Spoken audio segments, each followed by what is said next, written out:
Ինչ է էլեկտրաֆիզիոլոգիան։ Էլեկտրաֆիզիոլոգիան գիտություն է սրտի էլեկտրական համակարգի մասին։ Ինքը, եթե պատկերավոր ասեմ, ինչպես կարպետ Վարիշնեսի ասել, մենք սրտի էլեկտրիկներն ենք։ Սրտի էլեկտրական համակարգը ինքը բավականին բարդ եւ շատ զարմանալի համակարգ է, որտեղ բնությունը ամեն ինչ մտածել է։ Նա մտածել է, կարծում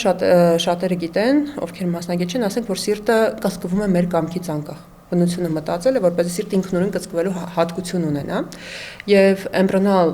ներօրգանային զարգացման ընթացքում ամենասկզբում մեր բոլոր բջիջներն ունեն այդ հատկությունը։ Տարբերակման ընթացքում բջիջների մեծ մասը դառնում է կծկողական միոկարդ, որպեսզի պոմպի ֆունկցիան կատարեն, չնայած ինչպես հետազոտությունները ցույց են տալիս, միայն պարզ պոմպ չի սիրտը, իսկ բջիջների մի մասը կուտակվում է տարբեր հատվածներում եւ կազմում է հանգույցներ, ուղիներ, էլեկտրական համակարգը, որը ապահովում է էլեկտրական իմպուլսի գեներացիան, տեղափոխումը,